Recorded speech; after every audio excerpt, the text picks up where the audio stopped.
का बहाना किया। जब खानसामा ने मौके को देखा तो तुरंत अंदर चला गया। द्वार के सामने जाते समय उसने चारों ओर का ध्यानपूर्वक निरीक्षण किया। ये सुनिश्चित करने के बाद कि किसी ने नहीं देखा, उसने जल्दी से चाबी उठाई और आटे में निशान बना दिया, बिल्कुल बेखबर। ये नहीं जानता था कि कमांडर पहले ही कोने में वापस आ चुका था, लेकिन एक उच्च स्तरीय एजेंट के रूप में वो बिल्कुल भी नहीं घबराया। ये दावा करते हुए कि वह सिर्फ पर्चन उठाने आया था और कमांडर भी उस अदाकारी में पूरी तरह से उसका साथ दे रहा था, ये दिखाते हुए कि उसने कुछ नहीं देखा। अंत में उसने ये कहना नहीं छोड़ा कि उसकी बनाई हुई नूडल्स का स्वाद अच्छा था। असल में उसने ये योजना बनाई थी कि इस चाल को पलटकर इस व्यक्ति को फांस में फंसा देगा। जल्दी ही सुशी में लौटने पर संबियाओं ने अपने औजार निकाले और 2 साल के अभ्यास के आधार पर उसकी कौशल मदद से आटे पर बड़े निशान से एक समान चाबी बनाई ताकि वो आज गोपनीय दस्तावेज चुरा सके। लेकिन उसे ये पता नहीं था कि कमांडर ने पहले से इसके लिए एक आश्चर्य तैयार कर रखा था। कमांडर ने अपनी शिप के अंत में गोपनीय दस्तावेजों की अदला-बदली कर दी थी क्योंकि उसे अंदेशा था कि आज कोई आएगा, चोरी करने आया। जैसा उम्मीद थी उसी रात को सांसेओ सच में उसके कार्यालय में आया और एक उच्च स्तरीय जासूस के रूप में उसने सफेद दस्ताने पहनना नहीं भूला। वहाँ सच में एक गोपनीय दस्तावेज रखा था, इसलिए उसने तुरंत उसे पेशेवर कैमरा से फोटो ले लिया। अगले दिन वो संपर्क स्थल पर पहुंचा और यह झूठी जानकारी मध्यस्थ को सौंप दी। इससे संबिया को लगा कि उसे बड़ी सफलता हासिल की, लेकिन वह नहीं जानता था कि उसकी हरकतों का पहले से ही कमांडर ने अपने आदमी से पीछा कराया था। जब उनका मिलन स्थल पक्का हो गया तो वह तुरंत मुख्यालय लौटकर उसकी सटीक स्थिति बता दिया, ये सोचकर कि कमांडर तुरंत उसे पकड़ लेगा। लेकिन उसने निर्णय किया कि संबिया के लिए जाल बिछाए ताकि देखा जा सके कि क्या उसके मुंह से अधिक जानकारी निकलवा सकते हैं। अभी उसे जानने से छवि को ढूंढने के लिए कहा और उसके बाद उसे बर्तन में चिकन सूप बनाने के लिए कहा। ये कहते हुए कमांडर एक भोज का आयोजन करेंगे जिसमें ब्रिगेडियर से ऊपर सभी अधिकारी शामिल होंगे और उसके साथ ही दुश्मनों को नष्ट करने की योजना भी बनानी होगी। इस खबर को सुनते ही सांबिया तुरंत उत्तेजित हो गया। जाहिर है कि अब इन उच्च स्तरीय नेताओं को नष्ट करने का सबसे अच्छा समय है। इसलिए उसी रात वो उत्साहपूर्वक इस विशेष चिकन सूप को लेकर आया। लेकिन जैसे ही वो अंदर आया उसने देखा कि ये सभी अधिकारी एक साथ मेज के सामने खड़े हैं और गंभीरता से उसे घूर रहे हैं। लेकिन एक शीर्ष एजेंट होने के नाते सांबिया फिर भी तनिक भी नहीं घबराया।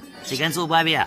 जब उसने चिकन सूप लाकर रखा तो उसने सबको जल्दी गर्मा-गर्म पीने को कहा, पर किसी को पता नहीं था कि सब लोग उसे गंभीरता से देख रहे थे। फिर कप्तान ने उसे बताया कि किसी ने चिकन सूप में डीडीबी डाला है। ये सुनकर फौरन ही फांगबिया को कुछ गलत होने का एहसास हुआ। जाहिर है कि उसकी पहचान शायद पहले ही के कारण तुरंत बहाना बनाया कि उसे पतीला धोने जाना है। कोशिश की भागने की, लेकिन गार्ड ने रास्ता रोक दिया। इतने में कमांडर ने भी बात की, दावा किया कि सबने अभी तक चिकन सूप नहीं पिया है, सबको डर है कि कहीं कुछ समस्या ना हो। ये कहते हुए उसने खुद एक कटोरी चिकन सूप परोसी। सच में नहीं पी रहे हो तो इसका मतलब है कि तुम सचमुच डर रहे हो। ये स्पष्ट था कि इस बार वो बच नहीं पाएगा, इसलिए उसने कांपते हुए इसे उठा लिया। अधिक से अधिक 5 लोगों को मार सकेगा। इसे सही स्थान पर मरने के रूप में समझा जा सकता है। बिना सुगंध के नहीं पहनना, गंध सच में बहुत ही शानदार जब उसने है। जल्दी से पी लिया तब तक दवा का असर शुरू हो गया। इस समय संबिया मुश्किल से खड़ा हो पा रहा था, इसलिए उसने जल्दी से कमांडर से आग्रह किया कि वो शुरुआत करे ताकि सभी इसके बाद पी ले। भले ही इस बार वे सबको खत्म न कर सके, कम से कम यहाँ के सबसे उच्च कमांडर को ले जाया जा सके, जो एक अंतिम प्रयास के रूप में उसे एक बदले में एक लेने का मौका देगा। पर चाहे उसने कितनी भी कोशिश की, सब उसे जैसे एक विदूषक की तरह देखकर उसी गंभीरता से की गई कोशिश को चुपचाप दिख रहे थे। इस अचानक आई ठंडे बर्ताव ने संबिया को पूरी तरह से असहाय कर दिया। क्यों नहीं पी रहे हैं?